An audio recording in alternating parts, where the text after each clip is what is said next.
त्याच्या आधी मी तेजस देवधर. मी by profession light designer आहे. गेली 12 वर्ष मी या क्षेत्रामध्ये काम करत आहे. त्यामुळे जसं कोणी मुलाखतकार किंवा सेलिब्रिटीची टॉक शो घेतात तशा पद्धतीचा मी कोणीही नाही. सो तुम्हाला जर माझ्या बोलण्यामध्ये काही वावगं वाटलं तर त्याच्यासाठी मी आधीच सॉरी म्हणून ठेवतो. आमच्या बॅकस्टेजच्या सगळ्या मित्रांचं इन्फॉर्मेशन तुमच्यापर्यंत आणण्याचा माझा छोटासा प्रयत्न. सो सुरू करूया. नमस्कार. पण मला असं वाटतं आता की हे तुझं प्रोफेशन होऊ शकतं, कारण की तू ज्या प्रकारे ज्या पद्धतीने आता बोललास किंवा बोलतोय त्यावरून कोणी म्हणणार नाही की तू फक्त लाईट्स करतो. यू नेव्हर नो, लॉकडाऊन नंतर कदाचित ऑफर येऊ शकते. So be ready for that. Great great. Thank you. नक्की. मग त्याच्यासाठी अजून शिकण्यासाठी मी तुम्हाला नक्की कॉन्टॅक्ट करेन की कसं बोलायला पाहिजे चांगल्या पद्धतीने. ओके. सो येस, आता आपण सुरू करूयात. नमस्कार. बॅकस्टेज ब्रॉडकास्ट या आजच्या इंटरॅक्टिव्ह सेशन मध्ये तुमच्या सगळ्यांचं खूप खूप स्वागत. आजचा आपला सब्जेक्ट आहे रेडिओ. याच्यामध्ये आज आपण बघणार आहोत की आरजेज जे आपले फेमस, ज्यांचा आपण आवाज 24 तास वेगवेगळ्या रेडिओ स्टेशन्स वरनं ऐकत असतो, त्यांच्यावरती प्रेम करत असतो, तर ते कसं काम करतात, त्यांच्या मागे कुठल्या पद्धतीचं काम होतं, ह्या गोष्टींवरती चर्चा करण्यासाठी आज आपले 3 मित्र इथे आलेले आहेत. सो सगळ्यात पहिल्यांदा त्यांना वेलकम करूयात. आरजे राहुल, आरजे बंड्या आणि आरजे श्रुती, तुमच्या तिघांचंही खूप खूप स्वागत आहे. तुम्ही आज इथे आलायत आणि आपल्या बरोबर तुम्ही गप्पा मारणार आहात, त्याबद्दल थँक्यू. सो मला असं वाटतं सेशनची सुरुवात आपण इंट्रोडक्शन पासून करावी. तर बंड्या, तुझ्यापासून सुरुवात करायची. मी असं म्हणतो की पहिल्यांदा लेडीज फर्स्ट, म्हणजे आपण तिची ओळख करून द्यावी आणि मग आम्ही दोघं. ओके, ठीक आहे. बंड्या ह्यांच्या शब्दांना मान देऊन मी आता सुरुवात करते. First of all thank you so much Tejas for inviting us, कारण की आम्हाला इतकी मुलाखत घ्यायची सवय आहे की बापरे, ह्यावेळेस कोणीतरी दुसरा प्रश्न विचारणार आहे ह्या थॉटनेच मी जरा एक्साइटेड झाले की चला यावेळेस मला उत्तर द्यायचे. पण माझं नाव आरजे श्रुती, मला कलाकार श्रुती म्हणून ओळखलं जातं. मी रेड FM वर लाईट्स कॅमेरा ऍक्शन नावाचा मिड मॉर्निंग शो करते 11 ते 2, आणि त्यासोबतच मी मॅजिक FM मुंबई, जे रेड FMचं सिस्टर चॅनल आहे, तिकडे मॅजिक कट्टा आणि लाईव्ह कॅमेरा ऍक्शन असे दोन्हीही शोज मी तिकडे करते. मंडे टू फ्रायडे माझा तिकडे 9 ते 12 सकाळी शो असतो मुंबईत, आणि संडेला माझा 4 तासांचा शो असतो. सॅटर्डेला सकाळी, संडेला दुपारी, आणि इतर वेळी मला PR हेड म्हणून पण निवडण्यात आलं आहे. त्यामुळे कोणत्याही प्रमोशन्सच्या ज्या काही डील्स असतात किंवा जेव्हा कॅम्पेन बनवली जातात किंवा प्रमोशन केलं जातं तेव्हा शक्यतो ते मला प्लॅन करावं लागतं. ओके. बंड्या तू. खरं तर खूप खूप धन्यवाद तेजस. आपण तुझ्या बॅकस्टेज ब्रॉडकास्ट बद्दल बिग FM वर सुद्धा बोललो होतो, आणि हा सॉलिड प्रयत्न आहे. म्हणजे पडद्यामागचे कलाकार, पडद्यामागचे तंत्रज्ञ, पडद्यामागची सगळी मंडळी, त्यांना या फेसबुक लाईव्हच्या माध्यमातून तू समोर आणतोस, आणि नेमकं काय काम आहे ते सुद्धा आम्हाला त्यामुळे ऐकायला मिळतंय, जाणून घ्यायला मिळतंय. तसं पाहायला गेलं तर आम्ही रेडिओवरती दिसत नाहीत, त्यामुळे त्या 10x10 स्टुडिओच्या दारामागे, म्हणजे त्या पडद्यामागेच आम्ही होतो, आणि आज आम्हाला तू इथे बोलवलं त्याबद्दल खूप खूप धन्यवाद. श्रुती, राहुल, आपण आधीच हा हॅलो केलंय, पण आता एक फॉर्मली हा हॅलो पण करूया. आणि माझं नाव आहे आरजे बंड्या. मी बिग FM नावाच्या रेडिओ चॅनलमध्ये काम करतो मागच्या 3 वर्षांपासून, म्हणजे 15 मेला मला 3 वर्ष पूर्ण झालीत आता. आणि 4 ते 9 असा माझा शो असतो, ज्याच्यामध्ये 4 ते 5 मी एक चांगलं सेगमेंट करतो, 4चा चहा मराठी गाणी 10, ज्याच्यामध्ये मी बॅक टू बॅक 10-11 मराठी गाणी प्ले करून मराठी इंडस्ट्रीतल्या सेलिब्रिटींची गप्पा मारतो. आणि 5 ते 6 माझा एक प्रोग्राम असतो, तो सध्या लॉकडाऊन आणि आम्ही घरी होत, पण 30 सेकंद मराठीत बोलायचा एक खेळ आहे, आणि तो बऱ्याच लोकांना आवडतो. आणि बाकी जनरल गप्पा टप्पा 9 वाजेपर्यंत होतात वेगळ्या विषयावरती. सो एवढीच ही काय ती माझी ओळख आहे. पुन्हा एकदा तू संधी दिलीस तेजस, त्याच्याबद्दल मी मनापासून तुला धन्यवाद म्हणतो. Thank you so much. Thank you. Rahul. Hi, मी राहुल, आणि मी राहुलचा मिरची मुर्गा करतो. पुणे, नाशिक, कोल्हापूर, औरंगाबाद, अकोला, अमरावती, मुंबईमध्ये डिजिटल युट्यूब आमचं चॅनल आहे मिरची मराठी, त्याच्यावरती सगळीकडे तो येत असतो. आणि या दॅट्स इट. सध्या हेच चालू आहे, मिरची मुर्गा आहे की मिरची मुर्गा. हाय बंड्या, हाय श्रुती, हाय तेजस. हाय.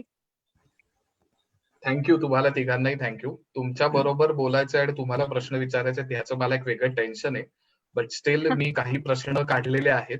सो प्रश्न मी तुम्हाला विचारीन, जनरल लीड करीन. त्याला ऍड ऑन तुम्हाला कोणाला काय सुचतंय तसं बोलत गप्पा मारत आपण पुढे जाऊया. सो सगळ्यात पहिल्यांदी आणि खूप बेसिक पण महत्वाचा प्रश्न की तुम्ही आरजे आहात म्हणजे नक्की काय आहे आणि तुमचं काम नक्की काय असतं? तुम्ही काय सांगाल आपल्या सगळ्या मित्रांना? कोण सुरू करेल? श्रुती श्रुती. अरे किंवा बंड्या, श्रुती किंवा बंड्या. पहिला नंबर माझा.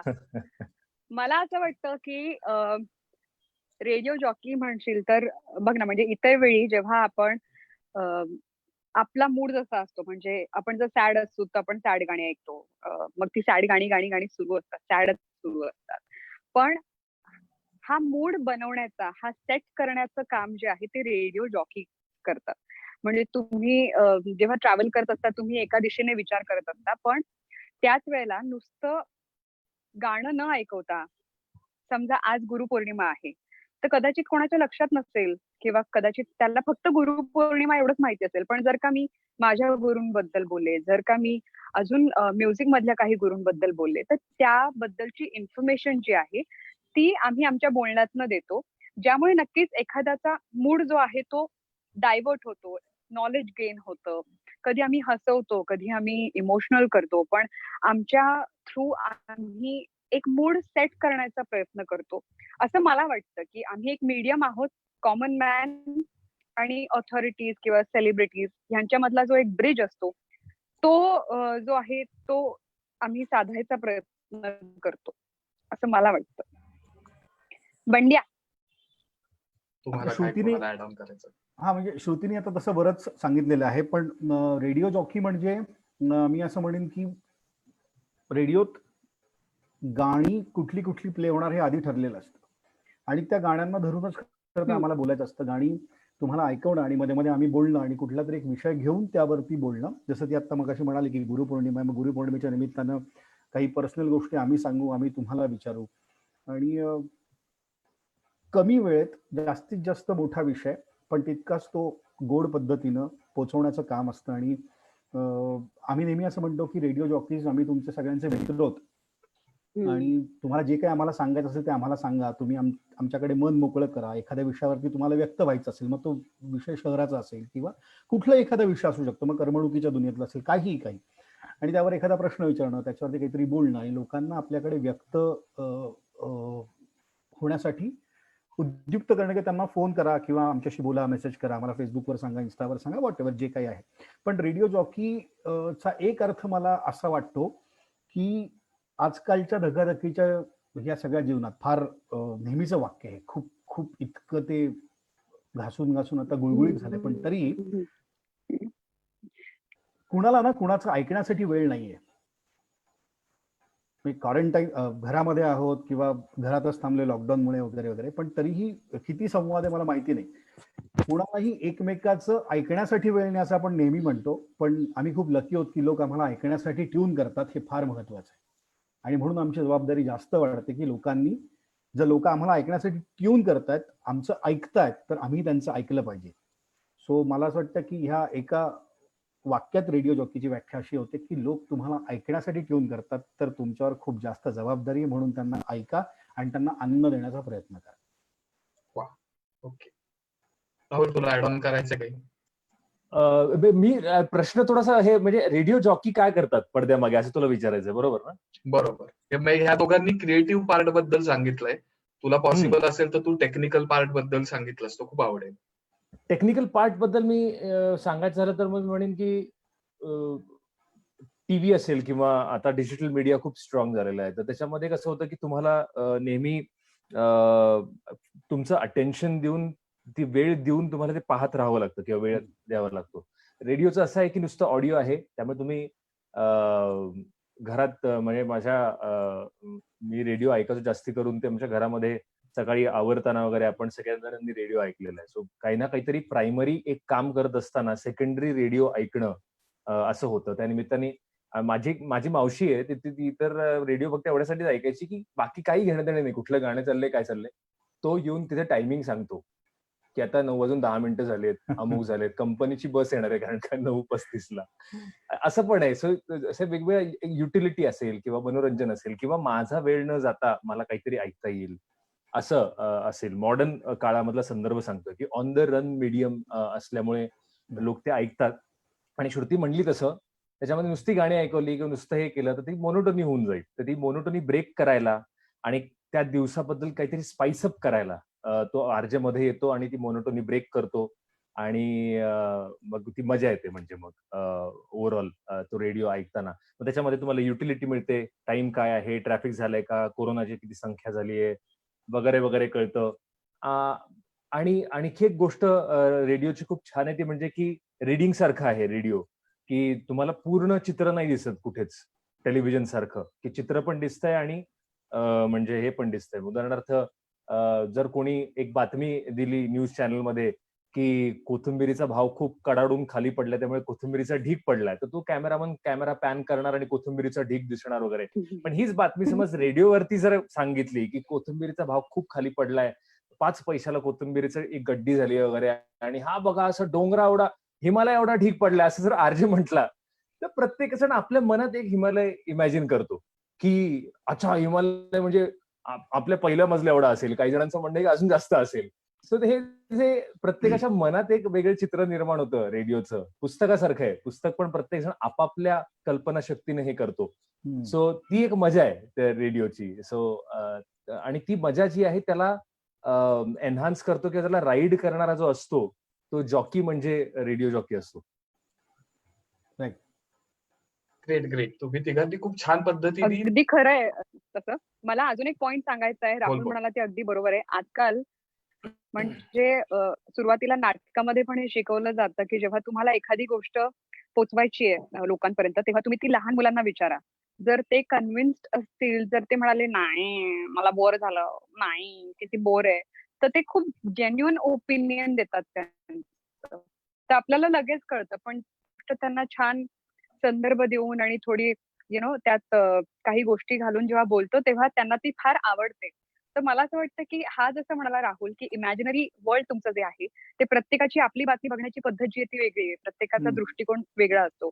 जेव्हा मी माझ्या आयुष्यातले अनुभव सांगते आणि असं होतं की अनेकदा सुरुवातीच्या आम्ही लिंक असं म्हणतो त्याला, जेव्हा आम्ही बोलतो 1 मिनिटासाठी किंवा काही काळासाठी, तेव्हा मी जनरली माझ्या आयुष्यातले अनुभव शेअर करते आणि तेव्हा ना मी खरं खरं सांगते की म्हणजे आमच्या शेजारच्या काकू आहेत ना, त्या जरा माझ्यावर चिडल्याच होत्या. मग त्यांनी असं तिरप्या डोळ्यांनी मला बघितलं आणि मग काय झालं मला म्हणाल्या ह्यात काय एवढं वेट काय लॉस करायचंय.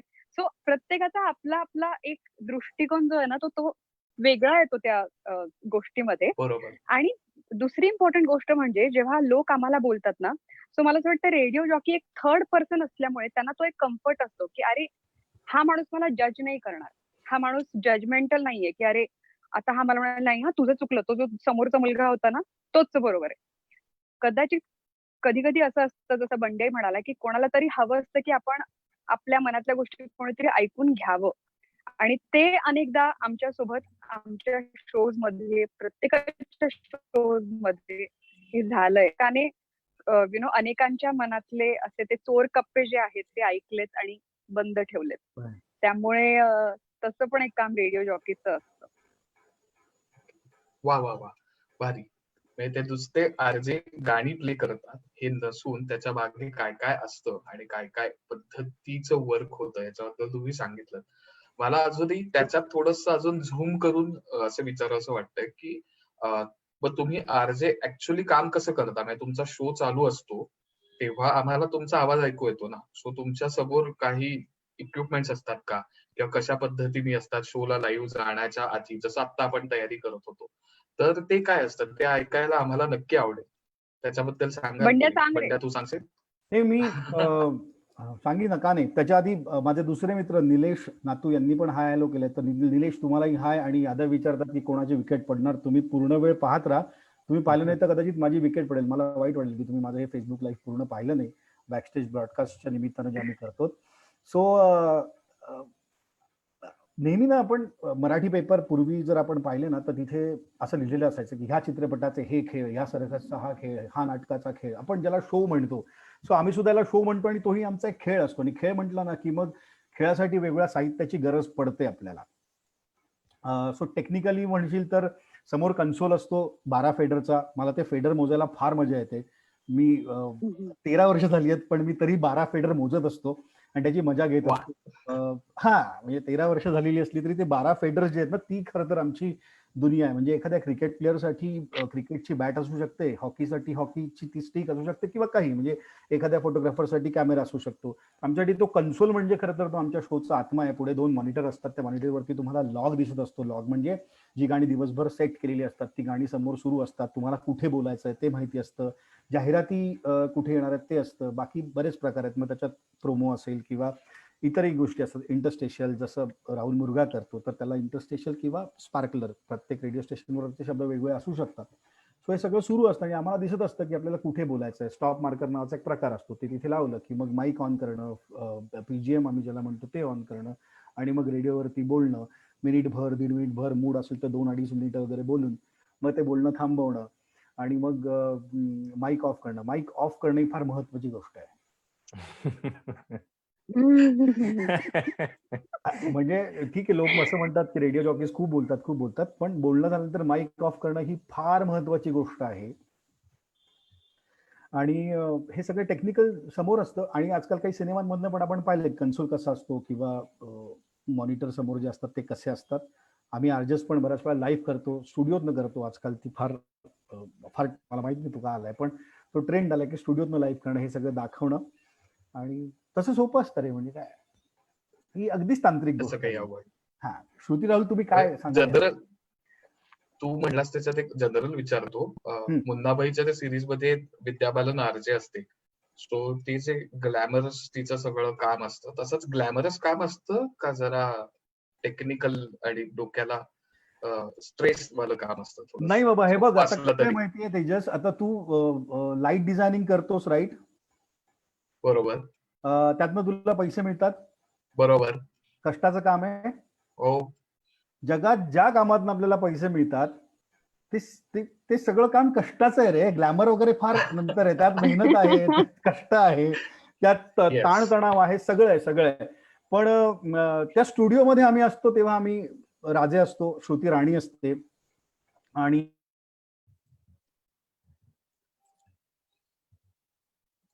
हॅलो. खूप सारे फोन.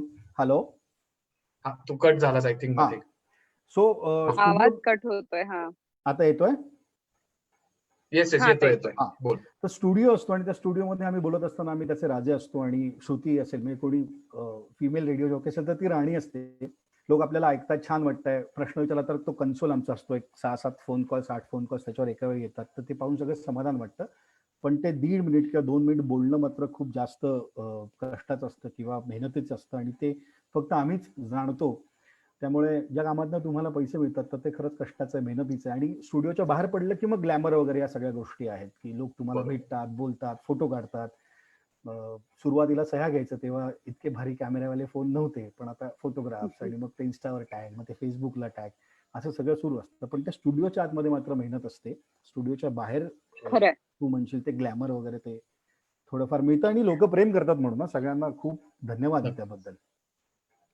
हो, आणि तेजस अजून एक महत्वाची गोष्ट काय होतं की आता हा अनुभव वर्षानुवर्षांपासून आम्हा सगळ्या आरजेसना आहे की लोकांना असं वाटतं की अरे जेव्हा गाणी सुरू आहेत, सो बेसिकली आम्ही जेव्हा आमचा क्वेश्चन ओपन करतो तेव्हा आम्हाला माहिती असते की आमच्याकडे हातात 2 गाणी आहेत का, कारण त्या लॉग मध्ये आम्हाला गाणी माहिती असतात की कुठली येणार आहे आणि आमच्याकडे किती वेळ आहे. हा सगळा ना सेकंदाचा खेळ असतो, मिनिटांचा खेळ असतो. यामध्ये कॅल्क्युलेशन असतात की ओके आता पुढचं गाणं जे आहे 2 गाणं आणि काही ऍड्स असे म्हणून आपल्याकडे समजा 6 मिनिटं आहेत. यामध्ये मग काही कॉल्स घेतले आणि त्याच्यामधनं आम्हाला त्याच वेळेला ते निवडायचे पण असतात की अच्छा कुठले कॉल्स आहेत की जे आपण जो खूप छान बोललाय किंवा ज्याचा इम्पॅक्ट पडू शकतो किंवा लोकांना ते ऐकायला आवडू शकतं, असे काही कॉल्स आम्हाला त्यातनं कट करावे लागतात आणि ते वेव्ह फॉर्मॅट मध्ये असतं. त्यामुळे जेव्हा तुम्ही तो लॉग बघता तेव्हा आम्हाला आता सवय झाली ते बघताना की अरे ह्याचा पिच कुठे गेलाय किंवा शुअर की लाईट्स किंवा टेक्निकल गोष्टींमध्ये जे लोक असतील त्यांना हे कळेल की ऑडिओ मध्ये असताना ते कट करणं पण आता आम्हाला सवय कॅल्क्युलेशन झालेत आमच्या डोक्यात की की मला हा कॉल घ्यायचा, हा नाही घेऊ शकणार आहे, किंवा हा हे बोललाय हे व्यवस्थित नाही बोललाय, हे बोललाय हे चांगलं बोललाय. आणि असं ते सगळं आम्ही समजा 4 मिनिटं कॉल उचलतो आणि रेकॉर्ड करतोय, तर 5व्या मिनिटाला आम्हाला माहिती असते की तो एडिट करायचा, 6व्या मिनिटाला आम्हाला ऑन एअर जायचंय. हे जे गणित आहे ना, ओके. हे जे गणित आहे, आणि ऍट द सेम टाइम तुम्हाला माहिती की तुम्हाला काय बोलायचंय, बाजूला तुमच्या अजून एक एक्स्ट्रा पीसी असतो ज्याच्यावर तुमचा एक साधारणतः शोचा ढाचा म्हणजे तासातनं जर मी 4 वेळाला बोलणार असेल, तर पहिल्या ह्याच्यामध्ये मी काय बरं रेफरन्स देऊ शकते, दुसऱ्या ह्याच्यात मी काय बोलू शकते, असे थोडेफार का नसो पण आमचे पॉइंट रेडी असतात. आणि आम्ही मग त्या अनुषंगाने हे कॉल्स घेताना, अर्थात बंड्या किंवा राहुलला माहितीच आहे किंवा सगळे आरजेस करतात की इम्प्रॉम्प्टू जे बोलायचं असतं ते तर बोलतोच, पण ही जी टास्क असते ना, ही सुरुवातीला जरा कठीण जाते आणि आता मात्र त्याची सवय झाली म्हणून फार काही वाटत नाही. पण ही खूप मोठी एक लढाई असते बिहाइंड द रेडिओ. मला असं वाटतं की बंड्या आणि श्रुतीने खूप छान सांगितलं की काय काय इक्विपमेंट्स असतात त्याच्यामध्ये. पण मी एक काम करीन, मी आता एवढंच सांगेन की जो माणूस रेडिओचा नसतो आणि तो रेडिओ स्टेशन बघायला येतो, तर तो जेव्हा येतो रेडिओ स्टेशनमध्ये आणि त्याला एखादी लाईव्ह लिंक पाहायला देतो, तेव्हा मी असं बघितलं की बऱ्याच जणांची रिॲक्शन अशी असते की बापरे, असे समोर 3 मॉनिटर आहेत, 2 मॉनिटरवरती ते रेडिओचं सॉफ्टवेअर चालू असतं. एका मॉनिटरवरती श्रुती म्हटली तशी माहिती चालू असते की आम्हाला एखादी माहिती हवी असेल ट्रॅफिक बद्दल किंवा कशाबद्दल, तर ती किंवा व्हॉट्सअपवरती आम्ही बोलत असू लिस्नरशी, तर ते चालू असतं. एक टेलिफोनची लाईन चालू असते ज्याच्यावरती ब्लिंक करत असतं असं, कारण का आवाज येऊ नये म्हणून. आणि ऍट द सेम टाइम जेव्हा रेडिओवर बोलायचं असतं तेव्हा आम्ही एक माईकचा फेडर, 2-3 अजून 3 फेडर ओपन करतो, मग छान काहीतरी बोलतो आणि मग नंतर कोणाचा तरी फोन उचलतो आणि हे सगळं करताना मध्येच त्या मॉनिटरकडे बघतो, या 2 मॉनिटर्सकडे बघत असतो समोरच्या. सो हे सगळं बघून तो जो समोरचा माणूस असतो, जो आलेला असतो पाहायला लिंक, त्याला म्हणजे जसं जादूचा प्रयोगच आहे असं त्याला वाटतं की हे असं कसं काय सगळं करतात, म्हणजे बोलतायत पण आणि ते 4-5 फेडर पण वरती घेतायत आणि ते सगळं करतायत पण, असं ते त्यांना जादूचा प्रयोग वाटतो तो सगळा. पण ते कसं आहे की ते मला पण सुरुवातीला खूप छान वाटायचं जेव्हा मी नवीन आरजे होतो तेव्हा. पण नंतर मला ते कौतुक झाल्यानंतर मला असं वाटायचं की ठीक आहे, म्हणजे मी आरजे आहे म्हणून हे मी स्किलफुली करतोय. ह्याच्यापेक्षा अजून जास्त स्किल खरं तर भेळवाला असतो ना त्याचं असतं. तो ऍट द सेम टाइम काय करत असतो, मल्टिपल कांदा कापत असतो, भेळ बनवत असतो, याला पाणीपुरी दे, त्याला पाणीपुरी दे, त्याला लक्षात असतं की तो काय करतोय. सो हे काइंड ऑफ सेम आहे, सवयीचा भाग आहे. मेन गोष्ट आहे ते म्हणजे की बोलणं, कनेक्ट बरोबर. करणं लोकांबरोबर, ती मेन गोष्ट आहे. पण लोकांना त्या मोमेंटला असं वाटतं की एवढे सगळे इक्विपमेंट, हा मिक्सर, हे 2-3 मॉनिटर्सकडे बघणं, हा फोन, हा माईक, हे सगळे हे एकत्र मॅनेज करतायत. तर ते मला असं वाटतं की तो सवयीचा भाग आहे आणि सवयीच्या ह्यानी बरेच बरोबर. जण आपलं काम फटाफट करत असतात. म्हणजे if I am not wrong, तर तू लाईव्ह नाही पण हां, श्रुती. राहुल, ह्यात अजून एक मजा म्हणजे हां, काय होतं की जेव्हा आपण बोलत असतो ना, म्हणजे जेव्हा आपण डायलिंग ओपन करतो की तुम्ही आता मला कॉल करा, ठीक आहे, आणि हां. जेव्हा ते कॉल म्हणजे ते कॉल उचलतात किंवा आपण कॉल उचलतो, तेव्हा ते मागे रेडिओचा आवाज पण मोठा करतात. त्यांना हां, असं हां. वाटतं की आता मला हा आवाज ऐकू येतोय. ऐकू येईल. बरोबर. त्यामुळे त्यांना सांगावं लागतं की तुमचा रेडिओचा आवाज मला माहितीये, तुमचा रेडिओवरचा आवाज जरा बंद करा. तुमचं स्टेशन ऐकतोय असंही त्यावर ते म्हणतात. तर ते म्हणतात. बरोबर. फार मजेशीर आहे. त्यांना सांगावं लागतं मग की हो, तुमचा आवाज ऐकू येणार आहे तुम्हाला, पण थोड्या वेळाने ऐकू येणार आहे म्हणून. याच्यामध्ये आणखीन एक गंमत मी ऍड करतो. बऱ्याच वेळा तुमचे फेवरेट रेडिओ जॉकीज कधी येतात ते ती वेळ माहिती असते आणि ऐकतात खरं तर दुसरा रेडिओ स्टेशन. आणि आता एखादा कॉन्टेस्ट असेल समजा, तर 5 ते 6 मध्ये एखादा कॉन्टेस्ट माझा असेल किंवा 4 ते 5 मध्ये असेल, काही फोन करून तो ते माझं स्टेशन ट्यून करायचं विसरतो कधी कधी. आणि माझ्याकडे समजा जर रेट्रो गाणी आहेत किंवा एव्हरग्रीन गाणी आहेत आणि मी तिथे नवीन गाणं ऐकतो, मी त्याला विचारतो, अहो तुमचंच तर ऐकतोय ना, मी तर तुम्हालाच ऐकतो. असं पण बऱ्याच वेळा होतं. आणि मग त्याला सांगावं लागतं की तू ते नाही ऐकत, हो. ते ऐकतोय आणि मग ते तू बरोबर. ट्यून कर. अशी पण गंमत होती. आणि जादू म्हणालास राहुल, जादूचे प्रयोग, तर त्याच्यामध्ये ना 2 मॉनिटरच्या स्क्रीन्स ह्या एकमेकांकडे आपण शिफ्ट करू शकतो. हम्म. तर तो एक वेगळा प्रकार असतो. अरे हे इकडून इकडे कसं येतं, हे इकडून इकडे कसं येतं, तर ते लोकांना पाहायला पण मजा येते पहिल्यांदा पाहणाऱ्या माणसाला. ओके हम्म. ओके. खरंय. बाय द वे इथे मी इंटरप्ट करतो. इकडे आपल्याला काही इंटरेस्टिंग प्रश्न आलेत. मी दिग्पाल आणि वैभव यांचा वैभव, खूप येस, इंटरेस्टिंग मी तो प्रश्न आहे. प्रश्नच घेणार होतो. बोल बोल. येस. तर तो मला खूप इंटरेस्टिंग कारण खूप वेळ झाला वैभवचा प्रश्न आला होता. मग सिमिलर हो. परत दिग्पालनी पण एक प्रश्न विचारलेला आहे. सो तो खूप इंटरेस्टिंग आहे प्रश्न. तेजस. हो, वैभव देव आणि दिग्पाल लांजेकर दोघांनीही साधारण सेम लाईन वरचा प्रश्न विचारलाय की नॉर्मल एखाद्या परफॉर्मन्सच्या ठिकाणी जेव्हा तुम्ही परफॉर्म करता तेव्हा समोर लाईव्ह ऑडियन्स असतो. सो तुम्ही काय बोलताय त्याची रिॲक्शन तुम्हाला येत असते. पण एखाद्या बंद रूम मध्ये बसलेले असताना तुम्ही हे सगळं बोलता, आता जे सांगितलं त्याचा रिस्पॉन्स कसा येतोय, लोकांच्या रिॲक्शन्स कशा येतात, त्या तुम्ही कशा पद्धतीने जज करता किंवा त्याच्यावरती कसं काम करता. आणि सेम दिग्पालचं पण नंतर ऍड ऑन करून राहुल मी तुला विचारेन, पण पहिल्यांदा ह्या कंटेंट विषयी तुम्ही काही सांगाल का? राहुल. नाही तुम्ही सांगा. माझ्याकडे तो येईल नंतर मला वाटतं दिग्पालच्या प्रश्नाशी तुला विचारलंय ना related. थिएटर हा हा मध्ये हा लाईव्ह ऑडियन्सचा रिस्पॉन्स, किंवा म्हणून मी कोणी तुला रिस्पॉन्स म्हणत होते की तू मी म्हणेन की लाईव्ह रिस्पॉन्स नसतो हे मला स्पेशली सुरुवातीला थोडंसं जाणवलं कारण का मी नाटकामुळेच मला बरंच काही शिकायला मिळालेलं आहे. मी असं कुठला ऑफिशियल कोर्स वगैरे केलेला नाहीये. मी नाटकातनं शिकत गेलो. आवाजाबद्दल असेल किंवा क्रिएटिव्ह रायटिंग बद्दल असेल किंवा क्रिएटिव्ह थिंकिंग बद्दल असेल.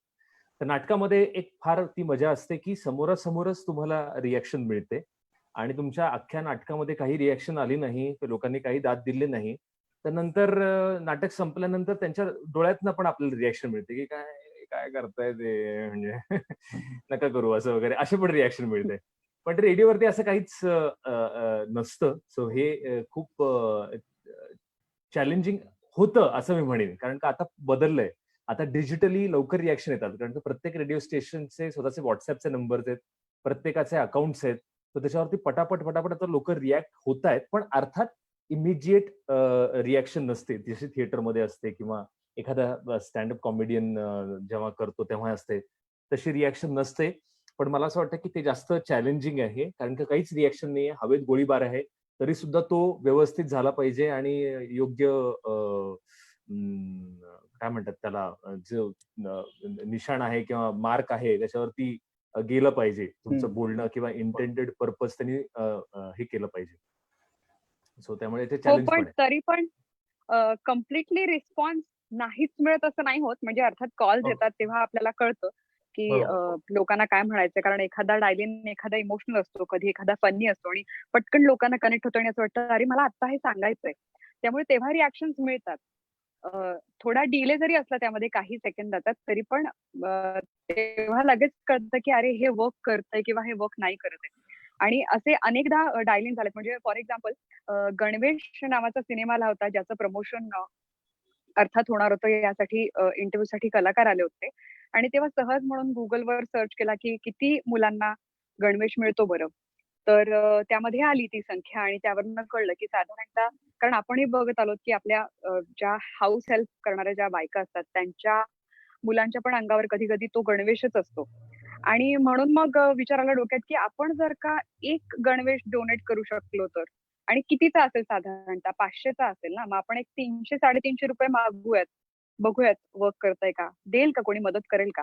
आणि सहज म्हणून तो डायरीन ओपन केला होता आणि तेव्हा अरे बापरे! म्हणजे 100हून जास्त कॉल्स आले आणि लोकांनी सांगितलं की आम्हाला नक्कीच गणवेश द्यायला आवडेल. आणि त्यानंतर ₹4.5 लाख निधी जमा झाला. अनेकांनी खूप छान रिस्पॉन्स त्याला दिला. आम्ही अशा शाळा शोधून काढल्या, जिथे गणवेशाची गरज आहे आणि खरंच त्या बायकांच्या डोळ्यात तो आनंद होता, की यावर्षी मला त्यांना ह्याच कपड्यांमध्ये नाही तर दुसरे कपडे देखील त्यांना घालता येतील आणि नवीन गणवेश मिळाला. असं. असंच एकदा सहज म्हणून मला वाटतं, की ईद होती त्या दिवशी आणि मी माझ्या आई-बाबांबद्दल बोलत होते. आई माझी हिंदी मीडियममध्ये शिकवायची. तर मी म्हणाले, की माझी एक मैत्रीण होती किंवा आई नेहमीच शिरखुरमाचे डब्बे यायचे घरी. जेव्हा ईद असायची तेव्हा. तिचे स्टुडंट्स यायचे किंवा माझी मैत्रीण जनरली मला बोलवायची. "आज काय बाबा आपलं काही लक नाही आज." असं म्हणून सहज म्हणून गेले आणि 6 भरलेले डब्बे आमच्या ऑफिसला आले. लोक घेऊन आले.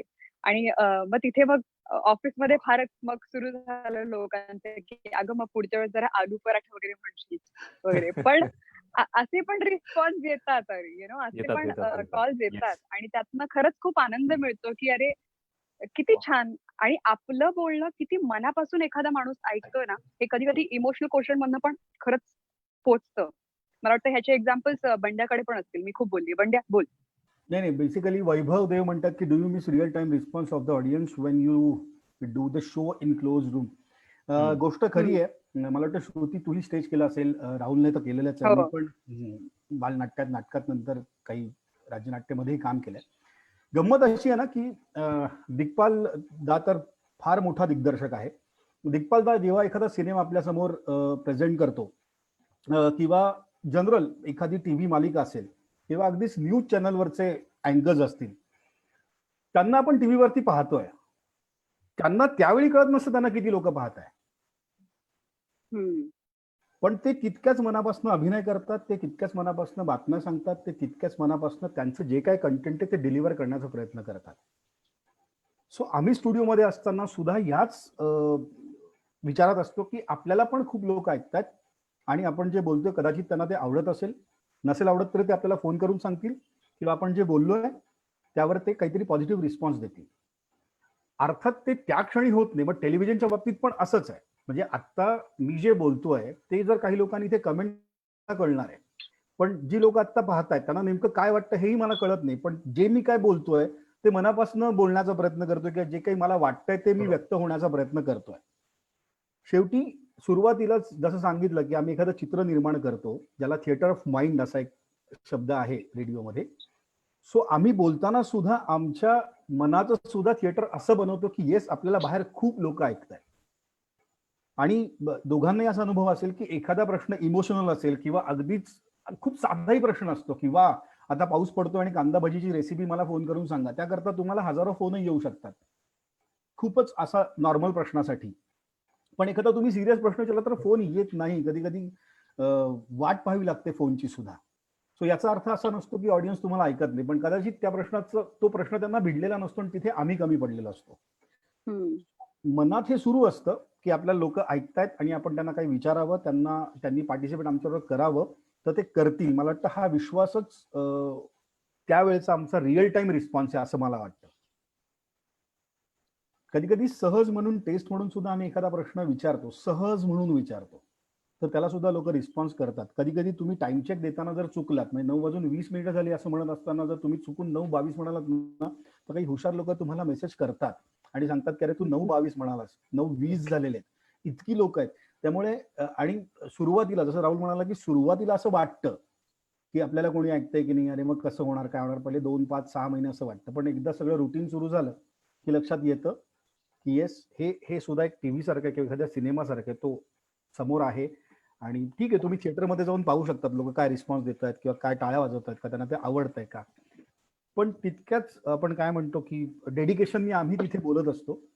तो थोडाफार अभिनय निश्चित असतो, पण तेही आतून आलेलं असतं. असं आहे. रिॲक्शन विषयी प्रश्न आहे तर मी म्हणेन की काही रिॲक्शन नाही आले तर बरं वाटतं. म्हणजे उदाहरणार्थ असं एकदा झालंय की आता मी इथे मेन्शन नाही करत कारण की उगाच कॉन्ट्रोवर्सी नको, की मी एक नाटक बघितलं होतं पर्टिक्युलर आणि म्यूट झालास राहुल तू. म्यूट आहेस. सॉरी कॉल आला मला एक. बोल. तर काही प्रतिक्रिया जे असतात, येतं ऐकू आता? येतंय बोल. एक मिनिट. हो येतंय. मला वाटतं तुम्ही कंटिन्यू करा, मी साऊंडचं जरा चेक करतो. आता येतोय आवाज पण तुझा. येतोय आवाज. त्याचा काहीतरी प्रॉब्लेम झालेला दिसतोय. हा ओके, आता येतंय? हो येतंय. तर काही प्रतिक्रिया दिग्पाल लांजेकर म्हणजे फेमस फर्जन मराठी फिल्मचे डिरेक्टर, त्यांनी तो इंटरेस्टिंग प्रश्न विचारला, त्याला लाईक्स पण भरपूर आले त्या प्रश्नाला. वैभवने विचारला तर रिॲक्शन इमिडिएट येत नाही, हे सिम्पल आन्सर.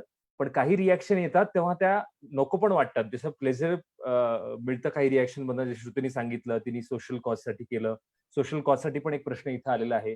त्याच्यानंतर बंड्या म्हटला की रिॲक्शन येतात, चांगल्या रिॲक्शन येतात, छोट्या छोट्या गोष्टींवर पण येतात. काही रिॲक्शन लोक तुम्हाला ऐकतात हे कसं कळतं की मी एक नाटक बघितलं त्याच्याबद्दल बोललो, तर काही जणांना ते नाटकातली आयडियोलॉजी पसंत नव्हती, तर ते म्हटले, की तुम्ही हे नाटक प्रमोट का करताय? आणि त्यामुळे माझ्या विरुद्ध मोर्चा लावता, अशी पण रिएक्शन येते. सो ही रिएक्शन नको, असं असं पण कधी-कधी होतं. इथे एक मला हे आठवलं कशावरून तुम्हाला सांगतो, कारण का मला इथे एक कोणीतरी प्रश्न विचारला चॅटमध्ये, की मुलगा करतो तेव्हा तू बऱ्याचदा लोकांची खिल्ली करतोस, मजाक करतोस. हो. तर कधी काही अंगाशी आलंय का? अशा अर्थाचा एक प्रश्न आहे इकडे. तर येस, अंगाशी बरोबर. आलेलं आहे. लिटरली काही जण इतके चिडले, की ते पोलीस चौकीपर्यंत मुंबईची एक मुलगी गेली होती. कारण का मला ज्या मुलाने सांगितलं, की ती माझी मैत्रीण आहे, ती त्याची मैत्रीण नसून तो तिला स्टॉक करत होता. ओ आणि ती बापरे! तिला वैतागलेली होती. हो. आणि मी मुलगा करतोय बिनधास्त, की ही तिची मैत्रीण आहे. कारण की एवढी सगळी माहिती सांगितली आणि मुलगा तसा चांगला वाटत होता मला तो. आणि फॉर्च्युनेटली मी तो कॉल रेकॉर्ड केलेला होता आणि मी तो तिकडच्या पोलिसांना तो ऐकवला, की हा रेकॉर्डेड कॉल आहे बघा, यांनी मला सांगितलं म्हणून मी हा मुलगा केला. मग त्यांनी त्याला समज दिली, मी त्याला समज दिली, की बाबा हे असं करू नकोस. हा एक चांगली गोष्ट झाली डोक्याला ताप झाल्यानंतर, की त्या मुलीला त्या मुलानं कॉल करणं बंद झालं. पण मध्ये म्हणजे माझी वाट लागली त्या रिएक्शननी. सो असं पण होतं. Okay, okay. या रिएक्शन नको असतात म्हणजे. पण या रिएक्शन पुन्हा एकदा हे सांगतात, की किती इम्पॅक्ट होतो. म्हणजे श्रुतीने सांगितलं सोशल इम्पॅक्ट. बरोबर. या ह्यांनी मीडियमचा. सांगितलं तसं बंड्याने सांगितलं तसं छोट्या-छोट्या गोष्टींवर होणारा इम्पॅक्ट हे सांगतात, की हो, इम्पॅक्ट होतो. हो. बरोबर. आणि असे खूप लिस्नर जेव्हा भेटायला येतात ना, तेव्हा त्यांच्या बोलण्यातनं पण ते जाणवतं. म्हणजे काही फनी असतात, काही इमोशनल असतात. माझ्यासोबत फार इमोशनल किस्से खूप झालेत. अ, मी रात्रीचा शो करायचे रेड एफएम कॉल सेंटर म्हणून आणि तो तेव्हा एकमेव लाईव्ह शो असायचा रात्रीचा. आणि तेव्हा माझा एक सेगमेंट होता लोड शेडिंग नावाने. दर थर्सडेला हा लोड शेडिंगचा कारण पुण्यात लोड शेडिंग असतं म्हणून त्या हिशोबाने तो सेगमेंट डिझाइन केला होता. ज्यात तुम्ही तुमच्या मनातलं ओझं जे आहे ते कमी करू शकता. या अनुषंगानेच मी बोलले होते, की अनेकदा आपण ट्रॅफिक सिग्नलवर असतो, पण आपल्या मनातलं ट्रॅफिक काहीतरी वेगळंच असतं. आपण बघत असतो सगळं काही आपल्याला समोर दिसतंय, पण मनात थॉट्स वेगळे असतात, की अरे हे झालं नाहीये, हे करायचंय किंवा अरे बापरे! आज परत किरकिर होणार आहे घरी जाऊन. तर तुमच्या मनातल्या ह्या गोष्टी माझ्याकडे तुम्ही मोकळ्या करू शकता, बोलू शकता. आणि मला एक कॉल आला, की ज्यामध्ये त्या मुलाने सांगितलं, की त्याला त्याच्या बायकोचे 19 मिस्ड कॉल्स येऊन गेलेत. त्यावेळेस आपल्या प्रतिभाताई पाटील पुण्यामध्ये आल्या होत्या आणि म्हणून अर्थात ट्रॅफिक थांबवलं जातं. तसं ट्रॅफिक अडवण्यात आलं होतं आणि त्यामध्ये तो अडकला होता आणि त्याचं म्हणणं होतं, की लव्ह मॅरेज आहे माझं आणि मला कोणी नाहीये बघायला आणि आता बायकोला प्रेग्नन्सीच्या काळात सुरू झालाय, डिलिव्हरीच्या काळात सुरू झाल्यात. आता काय करायचं बापरे! म्हणून. मग तेव्हा हां. हो. तेव्हा ट्रॅफिक पोलिसांना फोन करून त्यांना रिक्वेस्ट केली, ह्या नंबरची गाडी आहे, प्लीज जमलं तर बाजूला काढू शकता का? ॲट द सेम टाईम तिच्या घराच्या बाजूला जी महिला राहायची म्हणजे ती मामी म्हणायची त्यांना पाठवलं, की प्लीज तुम्ही जरा बघा त्यांना म्हणून. तोपर्यंत ॲम्ब्युलन्सची व्यवस्था केली, तिकडे पाठवली. हा मुलगा तोपर्यंत निघालाय की नाही, हे सगळं फोनवर सुरू आणि हे अगदी लाईव्ह शोमध्ये तेव्हा सुरू होतं. आणि ॲट द सेम टाईम लोकांचे कॉल्स, की काही मदत हवी आहे का? आम्ही येऊ का तिकडे? आम्ही या एरियामध्ये आहोत. काही लोक प्रवासाला निघाले होते, तर त्यांनी कॉल केला आणि मला सांगितलं, की आम्हाला नक्की सांगाल मुलगा झाला की मुलगी? आम्ही पेढे आणू की बर्फी आणू? असे असे कॉल्स. नागपूरच्या गाडीमधनं त्या माणसाने मला कॉल केला होता. मला अजूनही आठवतंय. आणि हे सगळं जसं काही चित्रपटात जसं आपण बघतो तसं अगदी हे सगळं सुरू होतं.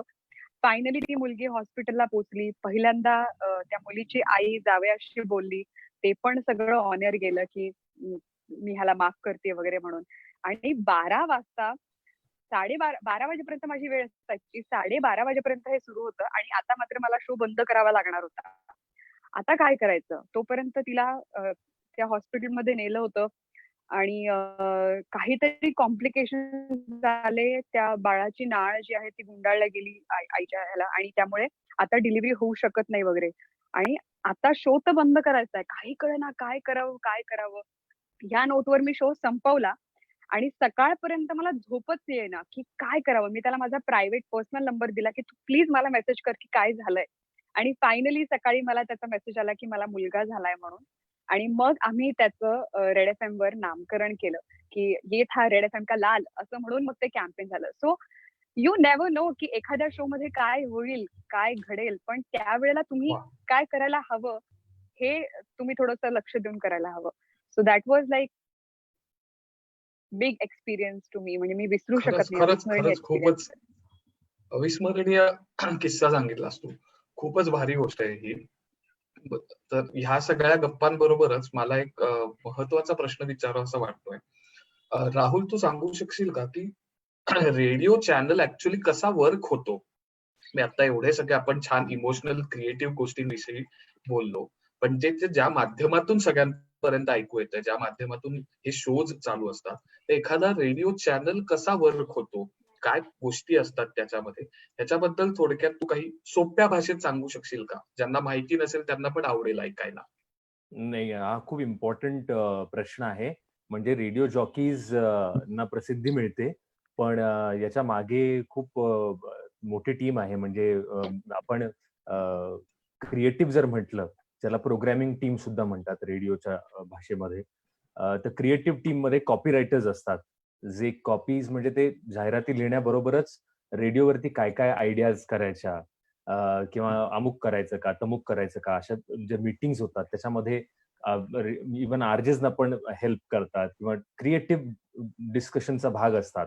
इतर टीम असते, तुमचे मॅनेजर्स असतात आणि त्याचबरोबर प्रोमो प्रोड्युसर्स असतात, जे की आरजेस जेव्हा बोलतात त्यांच्या मागे जे म्युझिक असतं, समज त्यांना एखादं म्युझिक हवं आहे किंवा त्यांचा प्रोमो बनवायचा आहे, की मला ही गोष्ट पोचवायची आहे लोकांपर्यंत, तर ह्या सगळ्या गोष्टी ज्या आहेत त्या ह्या सगळ्या टीम्स सह केल्या जातात. आणि याच्या व्यतिरिक्त मार्केटिंगच्या किंवा सेल्सची पण टीम असते, पण ते अर्थात क्रिएटिव्ह टीमचा किंवा प्रोग्रामिंग टीमचा डिरेक्टली भाग नसते, पण ते सुद्धा सहभाग घेत असतात. ते पण टीमचा एक भाग असतात आणि त्यांच्याशिवाय हे पॉसिबल नसतं. सो खूप मोठी ही टीम आहे आणि या सगळ्यांच्या हेल्पनी हे होत असतं. म्हणजे नुसतं एखादा खूप क्रिएटिव्ह असेल आणि पण त्याला बोलता नाही येत तेवढं छान, तर त्याला रेडिओ देता येईल का? तर येस, येता येईल. तो कॉपीरायटर होऊ शकतो, तो प्रोड्युसर होऊ शकतो. प्रोड्युसर हा एक महत्वाचा भाग आहे रेडिओमध्ये, की आरजेस जेव्हा बोलतात तेव्हा त्यांना फॅसिलिटेट करायला, की त्यांचे इंटरव्ह्यूज जे आहेत तर त्या संदर्भात त्यांना लाईनअप करायला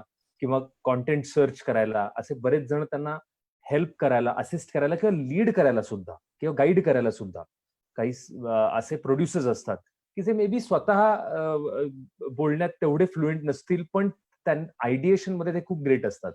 सो ते पण हेल्प करतात तुम्हाला. म्हणजे उदाहरणार्थ मराठी मुलगा सुरू झाला त्याचं कारणच आहे की मुलगा एनिवेज मिरचीचा पॉप्युलर होता, तर त्याच्यामध्ये मग माझ्यातल्या काही गोष्टी बघून अरे तू करू शकतोस हे, की असं करून मला त्या मार्गाला लावणं, यासाठी माझे बॉसेस जे आहेत त्यांना पण क्रेडिट द्यायला पाहिजे, की त्यांनी म्हणणं की अरे तू हे करू शकतोस, तूच करू शकतोस, म्हणजे बघ तू एक आहे, ही आयडिया पिकअप करून ती करू शकतोस. मग त्या संदर्भात आयडिएट करणं, सुरुवातीचं काही स्क्रॅचेस बनवणं, यासाठी सगळ्यांची हेल्प लागते. आणि एकदा गाडी रुळायला लागली की मग छोट्या टीमनी काम सुरू होतं. पण उदाहरणार्थ share it with Swapnil show आम्ही केला. केवढी मोठी टीम एका शोच्या मागे आहे. म्हणजे तो शो प्रिपेअर करणं, त्याचं एक्सेल शीट्स तयार करणं, की या दिवशी हे होणार, अमुक होणार, तमुक होणार. असं सगळं टू द पॉइंट प्लॅन्ड आहे, कारण का डेट्स स्वप्नील जोशीच्या लिमिटेड आहेत. सो हे हे हे हे एक एक माणूस नाही करू शकत. म्हणजे एखादा एक एक रेकॉर्डिंग करतो त्या दिवशी, एक काहीतरी प्लॅन करतो, तिकडे कॉपी रायटर्स लिहित असतात, की काय काय लिहिता येईल आज. समज आज गुरुपौर्णिमा मेन्शन केलं मगाशी श्रुतीने, तर त्या संदर्भात काय करता येईल, असे सगळेजण जेव्हा एकत्र येतात तेव्हा एक प्रोडक्ट बाहेर येतं. जसं फिल्ममध्ये ऍक्टर्सला जास्त क्रेडिट मिळतं, तसं इथे आरजेसना जास्त क्रेडिट मिळतं. आणि पण मागे ही खूप मोठी टीम पण आहे. सो असं काही जण असतील जे आता ऐकतायत, त्यांचं म्हणणं आहे की अरे मी तेवढं फ्लुएंट नाही बोलू शकत, पण जर आयडियाज असतील तर आयडियाजना व्हॅल्यू आहे, तर ते पण रेडिओ इंडस्ट्रीचा पार्ट होऊ शकतात.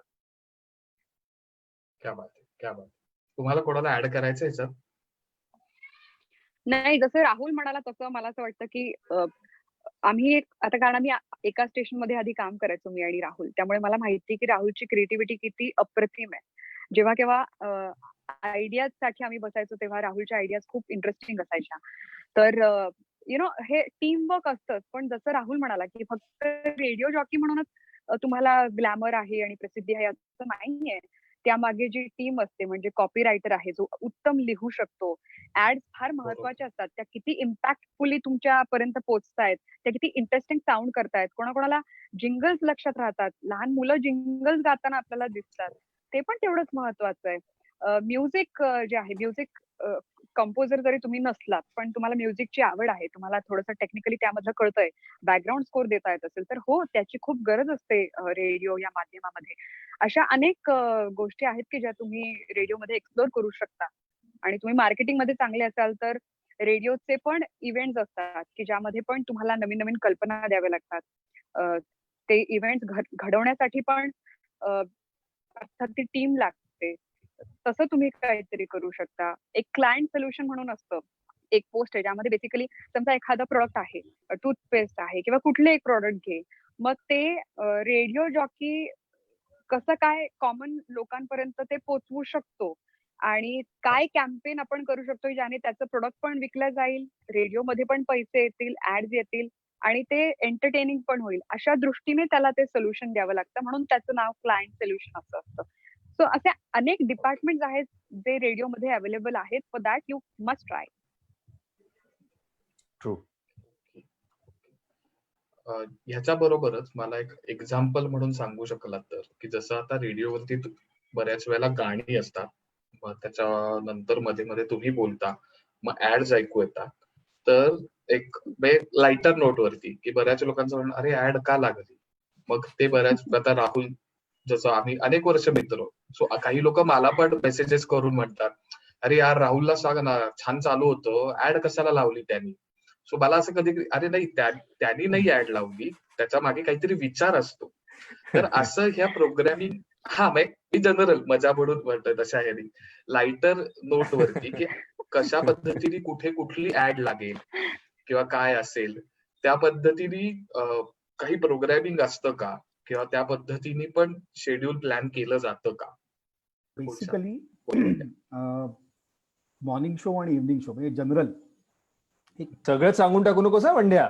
बंड्या बी केअरफुल. हा जनरल सांग. हे बघ नाहीतर मग काय ना ऍड घेताना फार प्रॉब्लेम होईल. नाही, मी मला असं का कुणास ठाऊक कसं वाटतं की हे लोकांना कळलं पाहिजे. आता आशिष माळवदे म्हणतात की तुम्ही सगळेच आरजे अजिबातच फंबल होत नाही, निदान आम्हाला तरी कळत नाही, आम्ही साधं बोलायला लागलो तरी अडखळतो. थिएटर करताना सवय झालेली असते पण आरजे अजिबातच अडखळत नाही. पापी काही सब नाही कुछ हो. सिखा देत आहे आणि तसं फंबल होतो आम्ही, पण ते फंबल मारून नेण्याची एक वेगळी कला आलेली असते. मी एक एक्झॅक्टली, गोष्ट- आय अग्री. फंबल तुम्ही मारून नेलं ना, म्हणजे त्याच्यातनं तुम्ही तरलात तर तुम्ही बेस्ट, असं एक साधं गणित आहे असं म्हणता येईल मला. पण असं बरोबर आहे. काही नाही, मॉर्निंग शो आणि इव्हनिंग शो एक त्यांना क्लॉक सांगू आपण, लोकांना कळलं पाहिजे ना, कारण ते म्हणतात तुम्ही फार जाहिराती लावता, तुम्ही हे करतात. जाहिरातीतनं रेव्हेन्यू हो. मिळतो, रेव्हेन्यू मिळाला तर ते इन्क्रीमेंट होणार. अप्रायझल नावाचा गोड शब्द असतो, मग इन्क्रीमेंट वगैरे असं असतं, मग पैसे मिळणार, मग साधी आम्ही गोष्ट आहे. काम करू शकणार. जाहिरातीतनं पैसे मिळतात म्हणून ते असतात, पण ते ठराविक वेळेलाच ठरलेल्या ठिकाणी असतात. जी लोक रेग्युलर रेडिओ ऐकतात त्यांना माहिती आहे की कुठल्या चॅनलवरती कधी ऍड लागणार आहे, कुठल्या चॅनलवरती रेडिओ जॉकी बोलायला येणार आहे, कुठलं गाणं किती वेळ असतं, हे सगळं त्यांना माहिती असतं आणि हे सतत होत असतं. फक्त एक ऑब्झर्वेशनचा तो भाग आहे किंवा तो ऐकण्याचा एक भाग आहे की किती गाण्यांनंतर जाहिराती आहे, किती गाण्यांनंतर काय प्ले होणार आहे, किती गाण्यांनंतर रेडिओ जॉकी बोलाय. जास्त मी डिटेल जात नाही, पण त्याला क्लॉक असं आम्ही नाही, म्हणतो आणि ते रेग्युलर, ते शेड्यूल केलेलं असतं. त्याला एक शेड्युलर असतो वेगळा. शेड्युलर असतो वेगळा त्याला. आणि ओके. जाहिराती त्या लॉग मध्ये टाकणं, प्लेस करणं मी ज्याला म्हणतो, ते ट्रॅफिक डिपार्टमेंटचं काम असतं. ती एक फाईल असते, ती फाईल अपलोड होते आणि ती सगळी प्रोसेस असते. पण कुठलाही रेडिओ जॉकी स्वतःहून गाणं लावत नाही. ते जिंगल बद्दल पण सांग की जसा अलार्म आपण लावतो तसं आपल्या प्रत्येक स्टेशनचं जिंगल त्या वेळेला बरोबर तासाच्या सुरुवातीलाच ते वाजतं. त्याला एक रेडिओ जसं आता आपण सगळंच सांगतो म्हणून TOH असं आम्ही त्याला म्हणतो की ते तासाच्या सुरुवातीला वाजतं. मग ते तिथेच का वाजतं, तर तो एक नियम आहे. रेडिओवरती रेडिओ जॉकी नेहमी का म्हणतात की बिग FM वर मी बंड्या तुमच्या बरोबर, कारण सलग जर लोक ऐकत असते त्यांना माहिती की बंड्याच बोलतोय. पण दृकश्राव्य माध्यमात, टीव्हीच्या माध्यमामध्ये किंवा जे पडद्यावर दिसतं त्या माध्यमात तुम्हाला बऱ्याचदा बाजूला तो चॅनलचा लोगो दिसत असतो आणि समोर कोण दिसतं हे कळत असतं, पण तुम्ही ट्यून केलेलं चॅनल नेमकं कोणतं आहे, नेमकं कोण बोलतंय हे कधीही कोणीही रेडिओ ट्यून करू शकतं. माझं बोलणं नाही आवडलं तर चला श्रुतीचं ऐकूया, किंवा मग चला आता राहुलकडे आपण स्विच ऑन करूया. सो प्रत्येक वेळी रेडिओ जॉकी कोण आहे, स्टेशन कोण आहे हे सांगणं फार क्रमप्राप्त आहे. त्याचा वेगळा सर्वे होतो, मग कुठलं चॅनल नंबर 1 आणि हा सगळा वेगळा भाग आहे. पण ओव्हरऑल विषय असा आहे की जाहिराती ह्या ऑलरेडी तिकडे शेड्यूल असतात, गाणी ही शेड्यूल असतात. फार फार रेअर केसमध्ये गाणं तुम्हाला बदलता येतं. तुमच्या म्युझिक मॅनेजरला, MM ला तुम्हाला विचारावं लागतं, तुमच्या PDला किंवा तुमच्या प्रोड्युसरला सांगावं लागतं की बाबा हे जाऊन बघ कसं चालेल का इथे गाणं, किंवा असं फार रेअर केसमध्ये होतं. पण दिवसभराचं सगळं ठरलेलं असतं. मी म्हणतो राहुल, आपल्याकडे आता शनिवार रविवार आहे, त्यामुळे सोमवारी उद्या रात्री शेवटचं गाणं कुठलं वाजणार हे आज ठरलेलं आहे आपल्याकडे. हा म्हणजे इनफॅक्ट जर प्लॅनिंग नसेल तर मग थोडासा प्रॉब्लेम होऊ शकतो, म्हणजे की कधी कुठलं गाणं प्ले करायचं आणि काय, आणि त्याचे सगळे कॉपीराईट्स आणि ते पण इश्यू असतात, म्हणजे कॉपीराईट्स असतात प्रत्येक गाण्याला आणि त्याचे रॉयल्टी असते आणि ते सगळं, त्यामुळे ते तसा ठेवावं लागतं. म्हणजे पण हे आता असं नाही आता याच्यात एक फनी किस्सा आहे की हॅलो बंड्या, आमच्याकडे त्या गाण्याची सीडी आहे, ती सीडी आम्ही तुम्हाला पाठवून देतो, तुम्ही फक्त ते गाणं लावो, ते गाणं फार हिट आहे, तुमच्याकडे लागत नाही. त्यांना तेवढं समजवण्याला वेळ पण नसतो. बरोबर आहे. त्याची एक प्रक्रिया आहे की त्यांना समजत नाही एक्झॅक्टली की हे रॉयल्टी, कॉपीराईट्स आणि अमुक तमुक हे सगळे परमिशन्स हे प्रकार असतात, असं होतं कधी कधी. पण मला ऍड्स बद्दल एक सांगावं असं वाटतं, आणि ते म्हणजे की ऍड्स या म्हणजे टीव्ही न्यूज चॅनल असो, रेडिओ असो, पेपर असो, या पेपरला पण क्रिटिसिझम होतं कधी कधी की काय पेपरच्या फ्रंट पेजलाच एवढी मोठी जाहिरात आणि हेडलाईन काहीतरी जाहिरात. हे आय मीन हे होतं, आणि ज्या काळामध्ये सध्या आपण राहतो हे जाहिरातीचं युग आहे, सो त्याच्यामध्ये ते होतं. पण मला ना कधी कधी जाहिराती पण खूप इंटरेस्टिंग वाटतात, कारण त्या जाहिराती जर छान बनवल्या असतील ना तर त्या फार मजेशीर वाटतात. आणि स्पेशली रेडिओच्या ह्याच्यामध्ये जे रेडिओचे लिस्नर्स आहेत त्यांना मी म्हणेन की रेडिओच्या जाहिराती ह्या लोकल गोष्टींशी रिलेटेड असतात. सो त्या जर तुम्ही ऐकल्यात तर त्या स्वतः एक इन्फॉर्मेशन कॅरी करत असतात. म्हणजे उदाहरणार्थ एखाद्या ज्वेलरी शॉपमध्ये सलमान खान येणार आहे ओपनिंगला, ही जाहिरात आहे त्या ज्वेलरी शॉपवाल्याची, पण ही तुम्हाला एक न्यूज पण देते तुमच्या शहरात घडणाऱ्या गोष्टीबद्दल.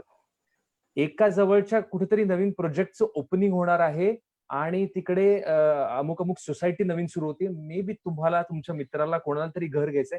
सो रेडिओची जाहिरात पर्टिक्युलरली, म्हणजे तुम्ही न्यूज चॅनलला तिकडे बी बियाणं खताची ऍड चालली तर मला काय घेणं देणं त्याचं, असं होतं. पण रेडिओवर असं होत नाही. रेडिओवरती मोस्टली लोकल ऍड्स असतात, लोकल जाहिराती, लोकल. तर ती जाहिरात सुद्धा एक इन्फॉर्मेशन कॅरी करत असते, युटिलिटी कॅरी करत असते, आणि कधी कधी जर ती छान बनवलेली जाहिरात असेल तर त्याच्यामध्ये एक एंटरटेनमेंट व्हॅल्यू सुद्धा असते. सो मला असं वाटतं की रेडिओच्या जाहिराती ह्या इतर जाहिराती इतक्या बोरिंग नसतात, असं माझं म्हणणं आहे. मे बी मी बायस पण असेल. आणि जेव्हा टीव्हीवर आपण पाहतो, श्रुती, राहुल, जेव्हा टीव्हीवर आपण पाहतो तेव्हा आपल्याला ते चित्र समोर दिसत असतं सगळं. मग ती जाहिरात 30 सेकंदाची असू देत किंवा 40 किंवा मिनिटभराची असू देत. रेडिओवरती बऱ्याच वेळा 15 सेकंद, 20 सेकंद, फार तर फार 25 सेकंदापर्यंत ती जाहिरात असते. म्हणजे 25 खूप झाले, त्यासाठी मोठा क्लायंट लागतो, पण 20 सेकंदात तुम्हाला खूप काही सांगायचं असतं. आणि जाहिरातींच्या बाबतीत आता ह्या मी पहिल्यांदाच असं बोलतोय, पण थँक्यू तेजस की हे बोलायला तू संधी दिली. असा विषय आहे की आजकाल फेसबुक असू दे किंवा इंस्टाग्राम असू दे किंवा इतर कुठलेही ऍप असू दे, त्याच्या आधी ऑर्कुट होतं किंवा त्यावेळी नव्हती साधनं, पण मागच्या 20 वर्षाचा आपण विचार केला तर विविध प्लॅटफॉर्म्स आता निर्माण झालेले आहेत, आणि या प्रत्येक प्लॅटफॉर्मवर माणूस स्वतःची जाहिरात करत असतोच. आज मी हा शर्ट घातलाय, आज मी हे जेवण बनवलंय, आज मी हे करतोय. त्यामुळे या प्लॅटफॉर्मवरती आज प्रत्येक माणूस स्वतःची जाहिरात करत असतो आणि त्या जाहिरातीतून तो स्वतःला प्रसिद्धी मिळवण्याचा प्रयत्न करत असतो. इथे रेडिओत आम्ही कुठल्या ना कुठल्या तरी प्रॉडक्टची जाहिरात करतो, त्यांना ती जागा देतो, त्यांच्याकडनं आम्ही पैसे घेतो आणि त्यातनं रेडिओ ऍक्च्युअल चालतो. फक्त एक गोष्ट आहे की या जाहिराती मध्येच येतात तर त्या खरं तर ठरलेल्या असतात, त्या ठरलेल्या वेळेलाच येतात आणि त्या त्यांची वेळही ठरलेली असते की तुम्ही 7 minute, 6 minute, 4 minute, what ever जो काही ब्लॉक असेल त्या ब्लॉक मध्ये तेवढंच वाढणार आहे. रसभंग होतो, पण नाईलाज आहे, त्यातनं रेव्हेन्यू येतो आणि आम्हाला पैसे मिळतात, आमचे पगार होतात त्यातनं. आणि खूप मोठं आहे. म्हणजे एखादं गाणं रेडिओवरती प्ले करायचं तर त्याची महिन्याला रॉयल्टी भरायची असते. काही लिडिंग म्युझिक कंपनी, तर त्या लिडिंग म्युझिक कंपनीला महिन्याला पैसे द्यायचे असतात आणि ती अमाऊंट खूप मोठी असते. आता काही कंपन्यांची नावं मी घेणार नाही, ती तुम्ही समजून घ्या. 1-2 कंपन्यांकडे जवळपास 70% गाणी किंवा त्याचे राईट्स आहेत आणि मग त्यांना महिन्याला खूप सारे पैसे द्यायचे असतात, बाकी बराच खर्च असतो आणि यासाठी जाहिराती खूप गरजेच्या आहेत. पण याच्या पलीकडे जाऊन सुद्धा तुम्हाला ट्यून ठेवणं, तुमच्याशी गप्पा मारणं असा आमचा प्रयत्न असतो.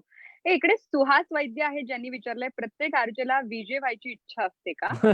आणि प्रतीक म्हणून आहेत, ते सांगतायत, ते विचारतायत की तुम्हाला तिघांना एखादा आरजे किंवा दुसऱ्या रेडिओच्या कार्यक्रम मनापासून. तर बेसिकली हो, म्हणजे मला तर मी तर अनेकदा कॉल पण केलाय. बंड्याला पण मला वाटतं मी सांगितलं की मला तुझं ते 30 सेकंदाचं फार आवडतं मराठी बोला. अ, आणि त्यात खूप मजा येते ऐकायला. मी सोनालीला पण कॉल केलाय. मी संग्रामलाही कॉल केलाय.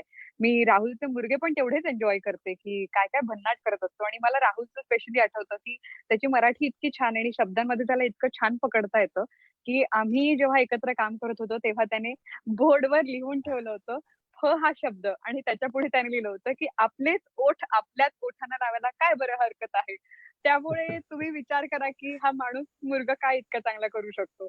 तर हो, मला तर खूप आवडतं, की फीडबॅक द्यायला किंवा कॉल करून सांगायला, "अरे, हे खूप छान झालं होतं." आमच्यामध्ये जरी कॉम्पिटिशन असलं, तरी आमच्यामधलं कॉम्पिटिशन हे फार हेल्दी आहे. आम्ही एकमेकांना हेल्दी असतं. त्या गोष्टींसाठी अप्रिशिएट करतो आणि मला असं वाटतं ते सगळीकडे असायला हवं. म्हणजे आमची ही 2020ची सिरीज आहे, IPL सारखी सिरीज आहे, की भलेही जेव्हा आंतरराष्ट्रीय मॅचेस असतात तेव्हा ते एकमेकांच्या उभे ठाकलेले असतात. म्हणजे जेव्हा खरंच शोसाठीचा प्रश्न असतो किंवा टायमिंगचा प्रश्न असतो की आता आपल्याला ही ऍक्टिव्हिटी करायची, ती ऍक्टिव्हिटी करायची स्टेशन लेवलला, तर ते वॉर असतं. पण IPL मध्ये सगळ्या देशांची लोक कुठेतरी एकत्र येतात आणि अगदी 15 दिवस आधी एक सिरीज झालेली असते, त्यात ते समोर उभे ठाकलेले असतात आणि खूप त्याच्यामध्ये कॉम्पिटिशन असते. पण जेव्हा आम्ही इथे येतो IPL मध्ये, तेव्हा ते वेगवेगळ्या देशाची लोक एकत्र खेळतातच. सो आमचं तसंच असतं की काही छान वाटलं, काही मस्त वाटलं, अरे हिचं हे सेगमेंट छान आहे, अरे ही छान बोलते, अरे राहुलचा मुलगा आज मजा आली यार, असं आवडतं आम्हाला. आम्ही एकमेकांना ऐकतो, त्यातनं बरंच काही शिकतो आणि खूप चांगल्या पद्धतीनं आम्ही ह्या सगळ्या गोष्टीला घेतो. म्हणजे ही स्पर्धा जी आहे किंवा ही कॉम्पिटिशन जी आहे, जसं श्रुती म्हणाली की खूप हेल्दी आहे, खूप सुदृढ पद्धतीनं आम्ही ह्या सगळ्या गोष्टींना सामोरं जातो आणि मजा येते. खरं तर वेगवेगळ्या कार्यक्रमांच्या निमित्तानं आम्ही भेटत असतो, त्यामुळे तेव्हाही खूप छान मैत्री असते. नाही असं काही नाहीये की ऐकत नाही किंवा आवडत नाही. I agree. हे दोघांनी म्हटलं तसं. माझ्याकडे श्रुतीचा नंबर आहे. श्रुतीशी मी बोलतो. आता मी हे झाल्यानंतर बंड्याचा नंबर घेईन. बंड्याला कम्युनिकेट नाही केलं, पण शो ऐकतो आम्ही एकमेकांचे आणि अप्रिशिएट करतो की कोणी काही चांगलं केलं तर नक्कीच ते आणि सगळेजण आपापल्या परीनं धमाल काहीतरी करत असतात. सो आम्ही कळवतो एकमेकांना. ज्यांचे कॉन्टॅक्ट असतात त्यांना कळवतो किंवा मोस्टली कधी बोलणं होतं जेव्हा इव्हेंट निमित्त भेटतो एकत्र, तेव्हा आम्ही भेट मग होते म्हणतो की त्याच. अरे हाय. बरोबर. आणि सगळ्यांमध्ये मैत्री आहे. असं कोणामध्ये हे नाहीये की अरे याच्याशी बोलायचं. अरे याच्याशी बोलायचं नाही आता. हां, असं अजिबात ए, नाही, कधी नाही, तरी ह्याच्या मागच्या व्हिडिओला लाईक्स व्ह्यू मिळाले. जाऊ दे आता नको हां, बोलायचं. मी तरी मला असं मला बघितलं असं नाहीये. काही होत नाही. मला सॉरी मध्ये थोडस हे करायला एक महत्वाचा प्रश्न मला असं वाटतो की जो विचारायचा राहिला माझ्याकडे. सो शेवटाकडे येताना मला नक्की विचारायचंय की आम्ही तुमचं बोलणं ऐकत असतो किंवा जी स्टेशन्स वरती गाणी प्ले होतात ती ऐकत असतो. तर सकाळी कदाचित एक वेगळा आवाज असतो, जो कोण बोलत असेल त्याचा. गाणी वेगळी असतात, दुपारचा झोन वेगळा असतो, रात्रीचा झोन वेगळा असतो. तर थोडक्यात सांगू शकाल का की गाणी आणि बोलणाऱ्यांची पद्धत ह्याच्यात सुद्धा बदल केला जातो आणि त्याचा कसा अभ्यास करून तुम्ही करता, ते सांगाल का कोणी? कोण सांगतंय? मी सांगू? कोण सांगताय? हां, सांग. श्रुती?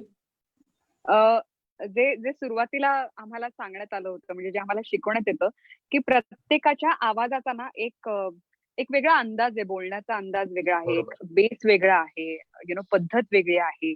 त्यामुळे हे पण बघितलं जातं, की कोणत्या शोला म्हणजे मॉर्निंग शो म्हणजे जरा chirpy at the same time थोडा इन्फॉर्मेटिव्ह, त्यासोबतच ती व्यवस्थित न्यूज मांडता यायला हवी, अशी ती मुलगी असायला हवी. So personality also matters. म्हणजे मी जेव्हा रात्रीचा शो करायचे तेव्हा मी अगदी संथपणे बोलायचे, की अगदीच संथपणे नाही, की मी अगदीच चादरीत घुसून बोलतेय. पण साधारणतः, की बाबा लोकांना प्लेझंट वाटायला हवं, छान वाटायला हवं. मिड मॉर्निंग शो जो मी आता सध्या करते त्यामध्ये असं आहे, की मला chirpy at the same time मला सेलेब्सशी बोलावं लागतं. तर त्याच्यामध्ये तसा फील यायला हवा, की ज्याने लोकांना छान वाटायला पाहिजे. दुपारी जो असतो त्याच्यामध्ये अर्थात लोकांना असं पण असतं, काही स्टेशनमध्ये असं आहे, की अरे जरा तुम्ही जरा छान एनर्जेटिक जरा बोला म्हणजे त्यांना झोप नाही लागायला हवी. पण खूप धाड, धाड, धाड, धाड नाही बोलू शकत ती व्यक्ती. तर तो फील घेऊन त्या गाण्यांच्या अनुषंगाने तो जॉकी बोलतो आणि संध्याकाळी मात्र कारण दिवसभराचा शीण हा जो आहे तो संध्याकाळी माणसाच्या डोक्यात असतो, तो ट्रॅफिकमध्ये असतो, वैतागलेला असतो. त्यामुळे म्हणून मग संध्याकाळी जो आहे तो जरा एनर्जी देणारा, जरा हसवणारा, जरा छान जोक्स ऐकवणारा किंवा त्याचे टेक्स फनी असतील, त्याचे गेम्स एन्जॉय करता येतील, असा एखादा व्यक्ती निवडला जातो जो मला असं वाटतं बंड्या आहे आणि तो अगदी ऍप्ट आहे त्या शो साठी. किंवा जो राहुल आहे की जो मिरची करतो आणि कदाचित तुम्ही टेन्शन मध्ये असाल, काहीतरी वैतागलेला असाल आणि तुमचा लगेच मूड चेंज होतो यार. सो दॅट ऑल्सो मॅटर्स असं मला वाटतं. बंड्या काय म्हणशील? राहुल काय सांगशील? नाही, अगदी खरं आहे. तू जे बोललीस तर त्या आपण काय म्हणतो त्याला डे पार्टिंग, डे वाईज आपण ते सगळं करतो आणि तसं बोलण्याचा प्रयत्न करतो. आणि बऱ्याच वेळा ना तुमचा टीजी कोण आहे, म्हणजे तुम्ही रेडिओवरती जे प्रोग्रामिंग करताय, तुम्ही रेडिओवरती जी गाणी ऐकवताय ती ऐकणारा वर्ग कोणता आहे आणि त्याला कुठल्या ओके. कुठल्या लेवलपर्यंत त्याला गोष्टी ऐकायला आवडतील. म्हणजे मग एखादी गोष्ट विनोदी अंगाने मांडायची असेल, एखादी गोष्ट थोडीशी सिरियसली मांडायची असेल, एखादी माहिती द्यायची असेल किंवा एखादा खेळ खेळायचा असेल, काहीही कुठलंही कंटेंट, तर ते कंटेंट तुम्ही तुमच्या टीजीला साजेलसं असावं असा एक प्रयत्न असतो आणि तो आपोआप येतो. कारण तुमच्या समोर जी गाणी असतात ना आणि नंतर तुमच्या मनात किंवा मागे बॅक ऑफ द माइंड असं सुरू असतं की आपल्याला ऐकणारा हा वर्ग आहे किंवा आपल्याला ऐकणारा हा वर्ग आहे. सो त्या वर्गानुसार ते प्रोग्रामिंग ठरतं आणि मग तुम्हाला सजेशन देणारी सुद्धा माणसं असतात. रेडिओतली श्रुती किंवा राहुल आणि इतर आमचे बाकीचे मित्र रेडिओ जॉकीज असतील, प्रोड्युसर्स असतील, एपीडी पीडी लेवलची माणसं असतील. कधी भेट झाली, कधी बोलणं झालं, कधी काही सल्ला विचारला, कधी काही सुचवायचं असलं तर ते निश्चित सुचवतात आणि मग तसा बदल करणं सोपं असतं. म्हणजे तुम्ही शैली बदलू शकत नाही, पण तुम्ही ऍटलिस्ट कंटेंट थोडंफार चेंज करू शकतात किंवा सेगमेंट चेंज करू शकतात आणि तसं लोकांना ते ऐकू शकतात. तसा फरक तसा चेंज करता येतो. म्हणजे मला मला फक्त असं एक पॉइंट यात ऍड करायचा आहे की हा अनेकदा ना लोकांना असा गैरसमज आहे की रेडिओ जॉकी बनण्यासाठी म्हणून एक आवाज लावावा लागतो. मी तुम्हाला खरंच सांगते की असे आरजेस पण आम्हाला माहितीत की जे आवाज काढून बोलतात. पण तो आवाज काढून बोलायची खरंच गरज आहे का, असा मला प्रश्न पडतो. मी आजपर्यंत कधीही आवाज काढून बोलले नाही. आता मी जशी बोलते मी तशीच ऑन एअर बोलते.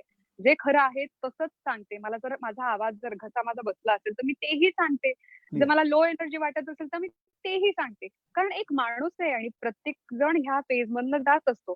तर ठीक है, म्हणजे फॉर एग्जाम्पल जर बोलताना म्हणाले की आज मैंने पहनी है पिंक कलर की कुर्ती और मेरा जो पिंक कलर का लिपस्टिक शेड है वो तो वही नया नया है लेकिन ना पता नहीं क्यों जल्दी से फेड हो जाता है. सो लोकांना त्याच्या ती इमेज तयार होते. पण जर मी म्हणजे मला असं म्हणायचं की तुम्ही खरं बोला ना यार. तुम्ही खरं बोलाल तर तुम्ही खऱ्या आवाजात बोलाल तर ते तेवढंच मनापर्यंत पोहोचेल. पण आज जर मला असं वाटतं हे नाही होऊ शकत. तर अनेकांना हा गैरसमज आहे की अरे रेडिओ जॉकी म्हणजे असा बेस मधला आवाज काढावा लागतो. It is not true.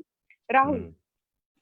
काही नाही, तू इनफॅक्ट एका अनुपमचा प्रश्नाचं उत्तर दिलंस की तू म्हटलं की आज बोलायचा कंटाळा आला, असं कधी झालंय का? तर तू सांगितलंस की ऑनेस्टली आपण जसं आहे तसं सांगतो एक त्याच्यामध्ये. सो हे खरंय.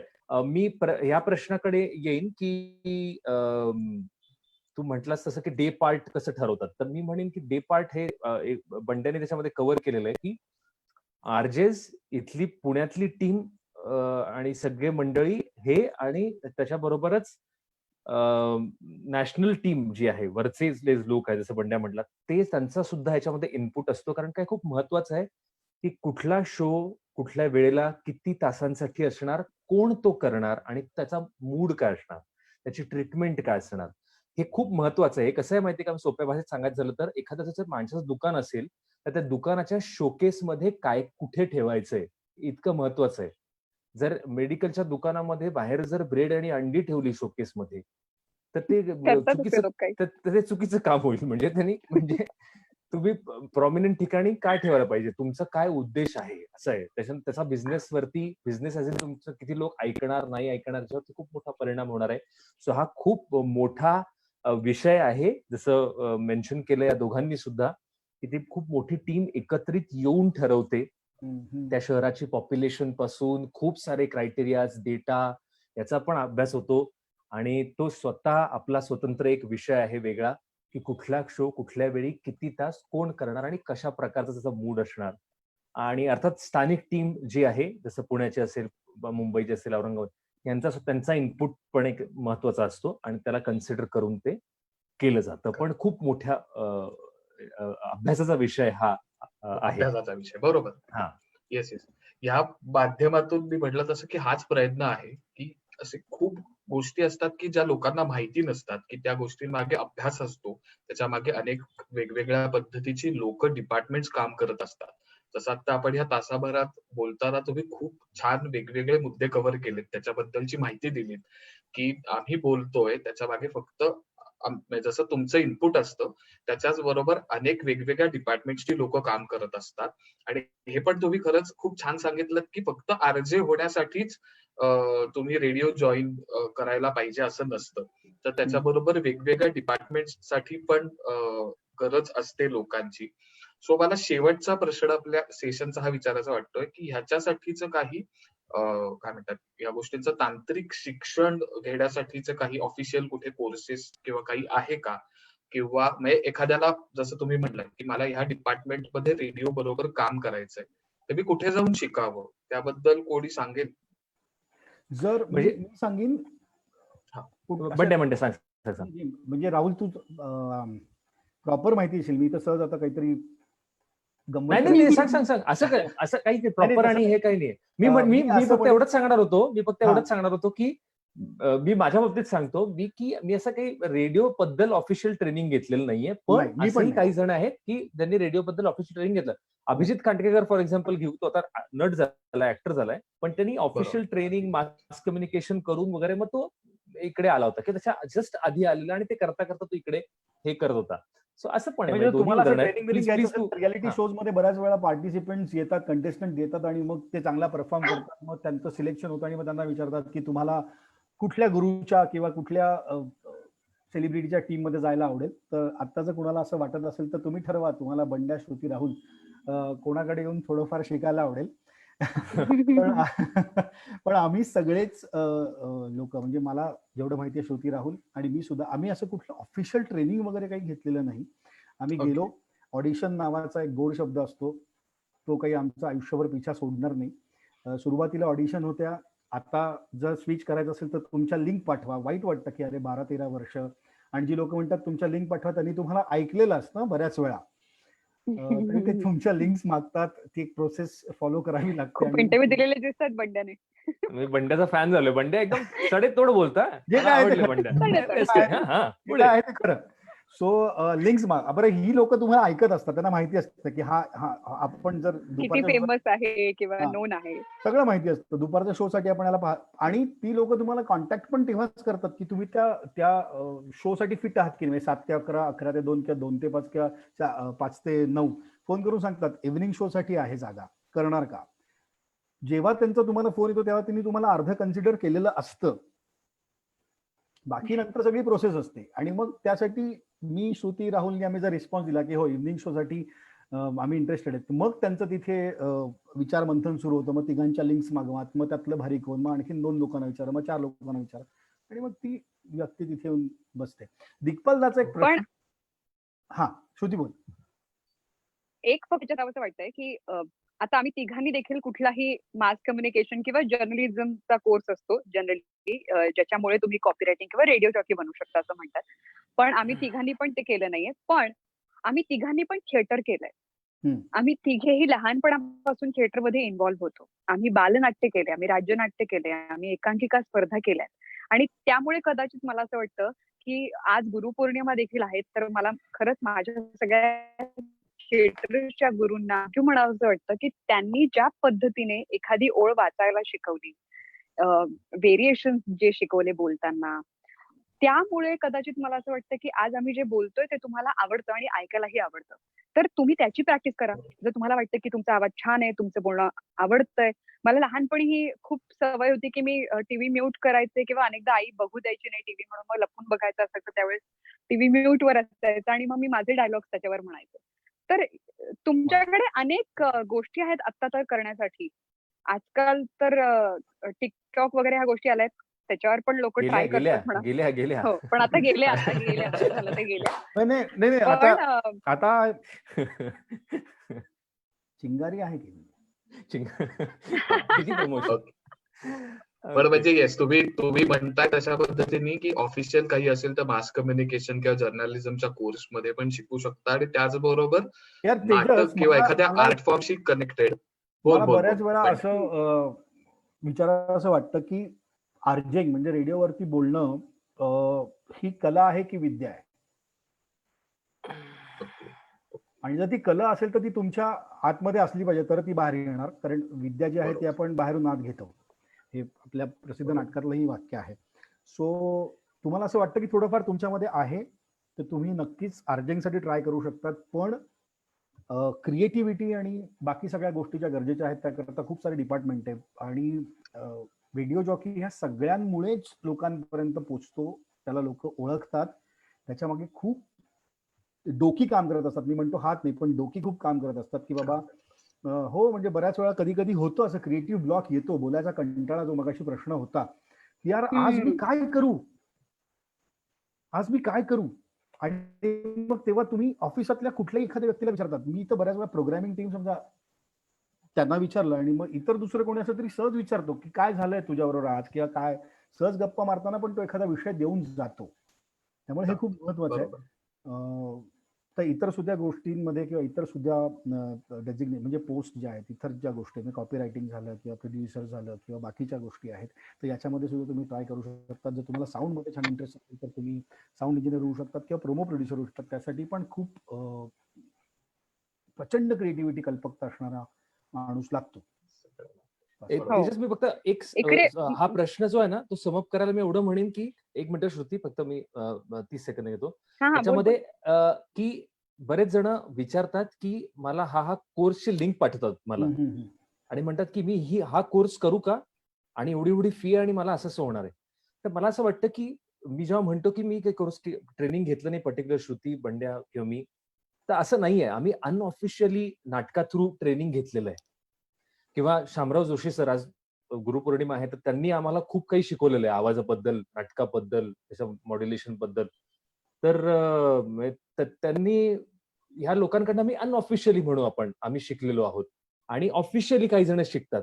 पण आता कोर्स करताना काही जे तुम्ही पैसे भरणार आहात तर ते तुमचे पैसे तुम्ही भरताय. तर मी तुला सांगतो, मला एका वेटरनी फोन केला होता की मला रेडिओ जॉकी व्हायचंय. मी म्हटलं तुला किती पगार मिळतो, तुला किती घरात पैसे द्यावे लागतात, आणि तो खूप महागातला एक मुंबईतला कोर्स करत होता. मी म्हटलं मित्र, हा कोर्स करून तुला पुढे तू रेडिओमध्ये येशील अशी काही खात्री नाहीये, कारण का तो त्याच्या आयुष्याची जमापुंजी तिकडे लावत होता. सो डिस्पेन्सेबल म्हणजे की तुम्ही हा खर्च करू शकतो मी आणि माझ्या आयुष्यात अफेक्ट नाही होणार आहे असं असेल तर तो खर्च करून तुम्ही तो कोर्स जरूर करा. पण एखादा कोर्स तुम्ही करालच, रेडिओ इंडस्ट्री छोटी आहे, तो कोर्स करूनच तुम्हाला लगेच त्याच्यात एंट्री मिळेल आणि काम मिळेल असं होणार नाहीये. स्पेशली पैसे देऊन तुम्ही जेव्हा कोर्सेस करत असाल आणि ते खूप मोठी अमाऊंट असेल, जे तुमच्या लाईफला अफेक्ट करू शकत असेल, तर प्लीज त्याचा विचार करा की ही डिस्पेन्सेबल अमाऊंट आहे का, की मी कोर्स केला आणि मला नाही मिळालं काही याच्यातनं तर काय होईल, अशा ह्यानी तुम्ही करा. आणि बंड्यानी सांगितलेला मुद्दा खूप महत्वाचा आहे की तुमच्यात मुळात ते आहे का.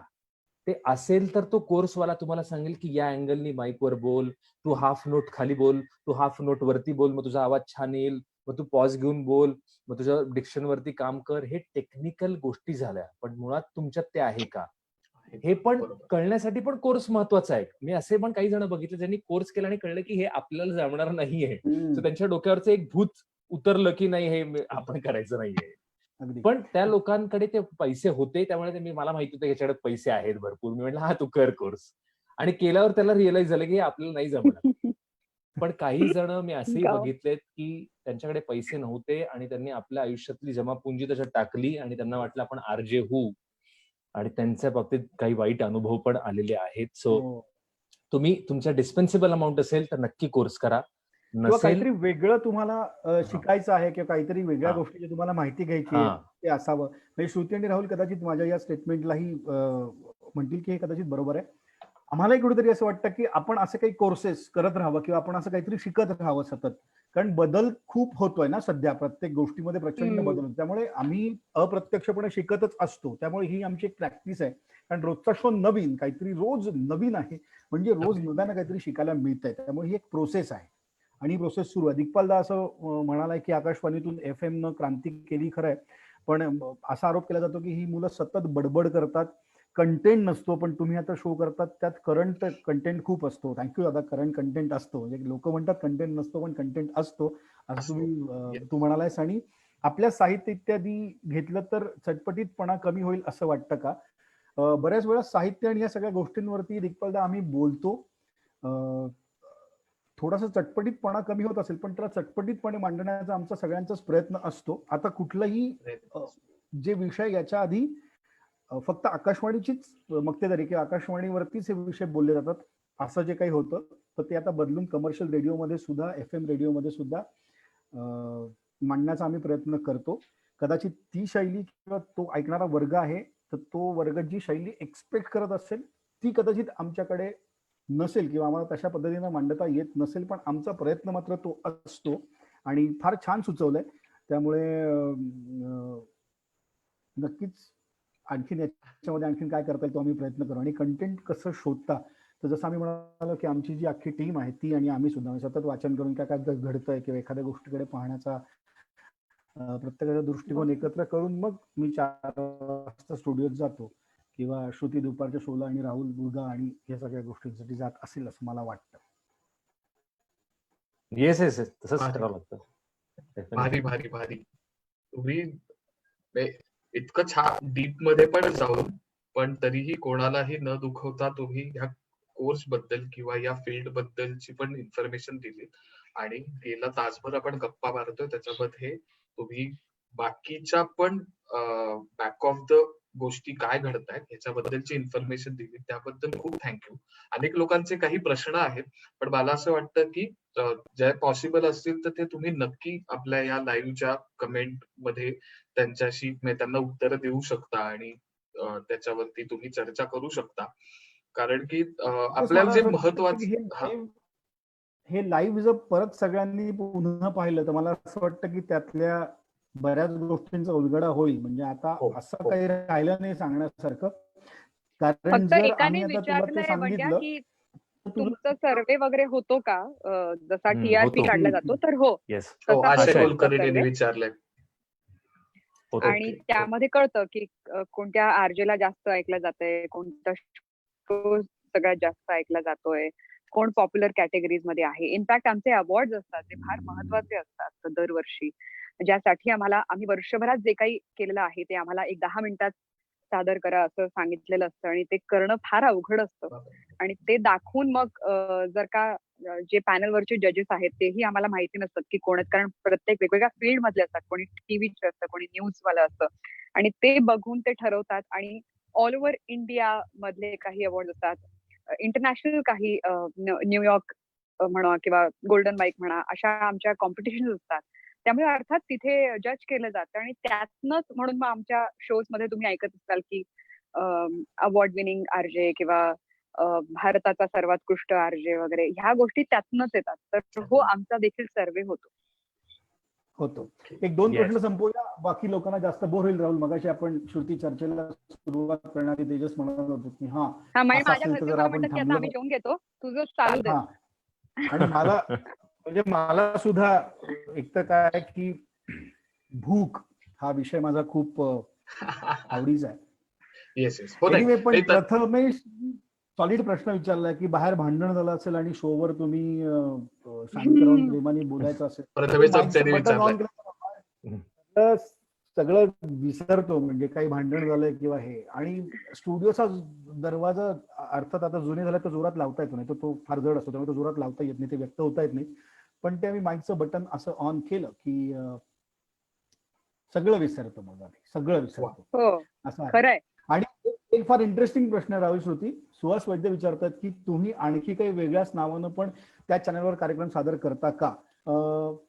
मला वाटतं की राहुल याचा एक किस्सा आहे माझ्याकडे, तू बोल आधी. नाही असं त्या चॅनलवरती कदाचित वेगळं कॅरेक्टर करून आम्ही करतो, नाही असं नाही, काही लोक करतात, मी तर सध्या नाही करत आहे.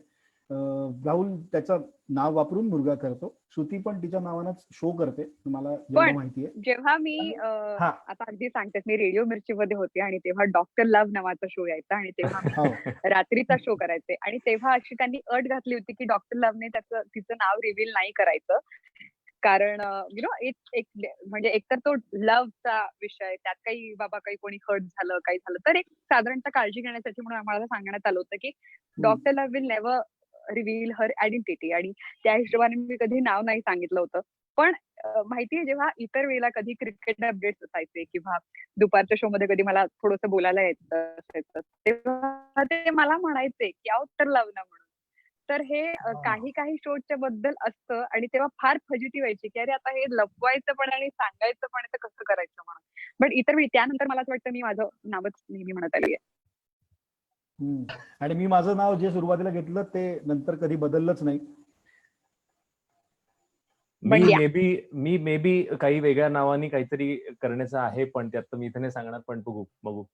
कारण त्याच्याकरता ते टीजर्स येतील, मग टीजर प्रोमो येतील, मग अजून काहीच कशात कोण आहे तो, अजून कशात काही भरपूर गोष्टी होतील अशा पद्धतीने आणि त्यामुळे नवीन मजा आणि इंटरेस्टिंग गोष्टी पोटेन्शियली म्हणजे त्याच्या चर्चाच्या याच्यामध्ये, त्यामुळे ते होईल की नाही हे इथपासून शंका आहे, पण बघूया.